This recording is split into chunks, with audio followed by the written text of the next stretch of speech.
This is Boxing Tickets NI. We're here at the SSE Arena. Today we're joined with victorious Tommy McCarthy. Tommy, obviously a good 6 rounds for you tonight. Your first win in 2 years. It's crazy. I was running some stats with you here. Your first fight in the SSE in nearly 7 years as well. You're probably rekindling old memories. Do you know what? I didn't even think about it. But yeah, good 6 rounds. I said before the fight I was looking rounds because I know every time a fighter goes the distance, he's go, looking for the rounds, but no, looking for the knockout. But I genuinely wanted to get some rounds under my belt because he said it's been like 9 months since I was in the ring, and so I'm happy enough. I guess the rounds is important to you, obviously, because you haven't obviously fought so much and coming off back-to-back defeats. Sometimes you can do so much in the gym, but you need that ring craft and stuff as well. 4 years yesterday, obviously European champion. Obviously a lot's changed for you in that time. I know you've been through your sort of struggles with back-to-back defeats, and Aldo's been a big help to you, I believe. Yeah, no, Aldo's a good big help to all boxers in Ireland, but particularly West Belfast. Aldo's our mate, and he went through the dark times and he's come out at the other side. So, yeah, 4 years ago, I became European champion, and so it was up here. Now I'm fucking down here at the fucking bottom. Like, snakes and ladders this game, but who gives a fuck, you know what I mean? Bullshit time, stuck 5:30 in the day, place is empty. But fuck it, we're moving onwards and upwards. Me and Paddy's been working hard in the gym, and we've got a plan for where we want to be in a year's time. It's clear to see, Tommy. Obviously, I've done many interviews with you over the years. Like the passion you have for the sport, it probably could have been easy, obviously, after the Chevron Clark fight to go, you know what, let's pack it in. But as you say, somebody like Anto had been through the years of frustration, no fights, fights falling through. He could easily have packed it in. Like, that when somebody like Anto was saying that to you, you're going, fuck, well, I need to give myself a kick here and go again. Yeah, really, I just fell in love with boxing, and then I was out drinking, and my manager Mark phoned me and says, "You've got an offer to fight Chef Clark here, but it's in 5 weeks. I don't want you to take it unless you're gonna fucking knuckle down." I says, "Listen, we're gonna go for it." Phoned Paddy. Paddy put me through the most intense 5-week camp, and we ran in that fight like full of confidence.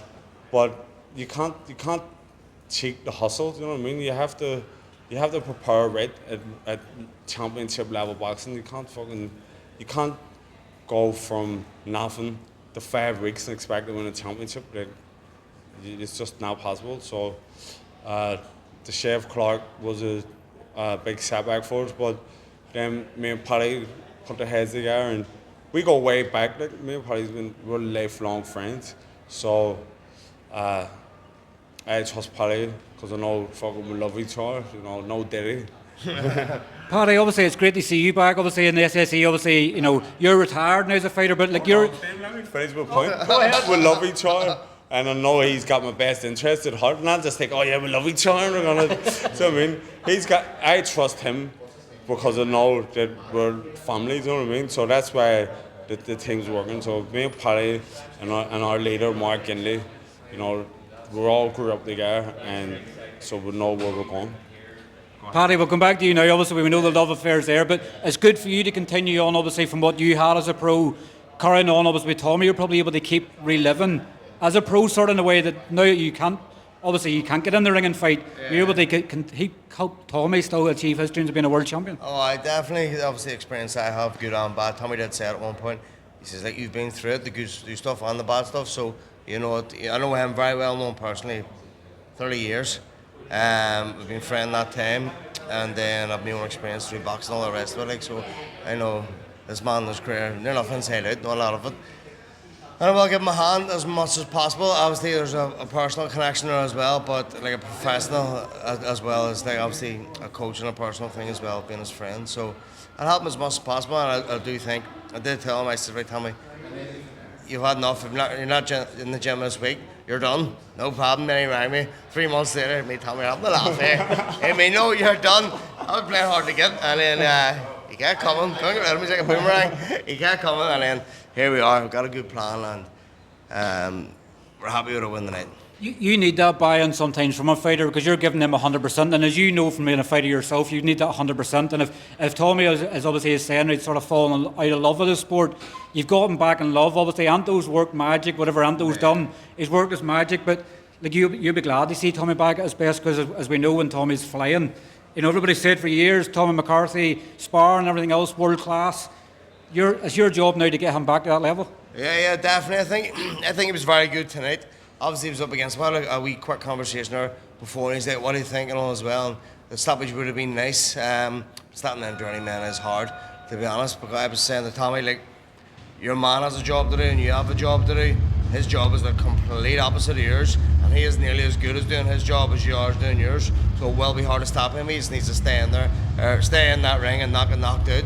And he'll do everything he can. Stay away, hold you, block. Swing the elbow and jump out of the way and jump out. He'd probably do backflips and everything just to stay out of the way. And I thought Tommy was very, very good. He kept his distance good. He could have closed it down a wee bit more, but there's a few things that I did see that we'll work on myself and Ginn, and we'll get better and better.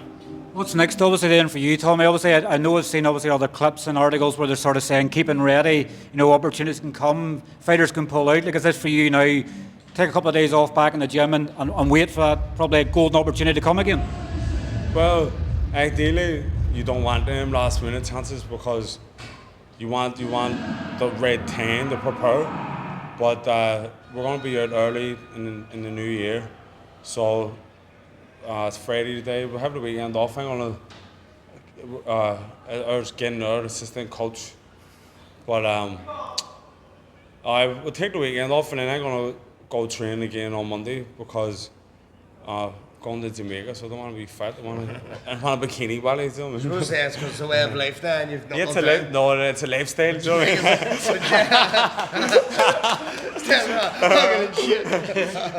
mean? But now we're going to train. We'll get back in the gym and just stay. Like Paddy says, we got things to work on, and we'll have a plan, and we're sticking to it. So this is part one of the plan. And it's going well. Like Paddy says, we know each other. I don't know anyone longer than I know Paddy, apart from my family members. So we know each other inside out. Quick story of having each other. First of all, he was the bouncer at my jumble sale. I don't know. I was kidding. We had a jumble sale, me and Terry, and he was doing the door. Well, he was actually doing the gate at the bottom of the garden. So, like, probably the next one, maybe look at an 8-rounder next. Like, you don't want to jump straight back in. Like, if someone says, "Oh, we're looking for a big name," sort of, and they look at you and go, "We'll get Tommy." Like, you're no rush to get back into that level. You take another one to sort of blend together. When I phoned Paddy after he told me to come back next week, I phoned him 3 months later. I says, "Look, I want to have 2 warm-up fights and then we'll go again. We'll go deep." And you know, I would have 6-rounder was good in it. I wouldn't have minded an 8-rounder. So the next one I would like a 10-rounder. Obviously a step up in that position, but shake the cobwebs off again, and I'm good to go. People are ringing from a weigh in yesterday. My phone's ringing like for fights all around the world, you know, to step in. So I know I'm going to get them now. I've got a win on them about, but unless it was stupid money, not interested. Want to stick to what we're going to do. As you say, this game is snakes and ladders. Sometimes people sort of looking at you and they're probably going a good name and a record, and they're sort of on their terms, you know, on like 3 or 4 weeks' notice. You want it in your terms. You want to be able to have a 10, 12-week camp to prepare for a fight rather than someone going, "Tommy, with a fight in 3 weeks' time." You know, unfortunately, being Irish fighters, you don't get that. You have to take any chances, and that's actually how my career went from here to here. Because I fought Richard Reagpoor, and that was on 3 weeks' notice, and then I got beat, and then I got offered the Turchi fight, and that was at 5 weeks' notice. But luckily, Fabio Turchi got an injury, so that gave me longer to prepare. Won that fight, and then my career took off. But then once you get beat, you're back down the bottom. So here we are at the bottom, but we're on the first rung, climbing the ladder. Speaking of other guys on a run, obviously the mighty Celt's just come in there. Obviously he's back in action. He's back in action in a couple of weeks' time as well. Obviously similar to yourself, Tyrone's been at the very top, and obviously now he's sort of trying to get himself back in there, so he's can help each other along. He's still a headliner. He's still a headliner. Tyrone's joined us. We've got the double act. We're whiskey and white in the SSE. Like, what's going on? Is there any latest news for us in this comedy? Is it going full time, or is it? Are we, as you said, we're going to go on YouTube? We're hoping it gets picked up. We don't know as of yet. We're still waiting on word back. But the reactions went well. Everyone enjoyed it. Everyone was loving the show. So hopefully it gets picked up. And if not, we're going to be down on YouTube. Yeah. You should have had the baby oil in for him before the fight tonight. Well, fuck's sake. Can you imagine him getting in the ring, slipping all over the place? The British Box Board would be going mad. People are getting locked up with baby oil. Let's leave with baby oil with Pete Diddy. Right, we want to get shot here. But listen, congratulations, and we'll catch up with you soon.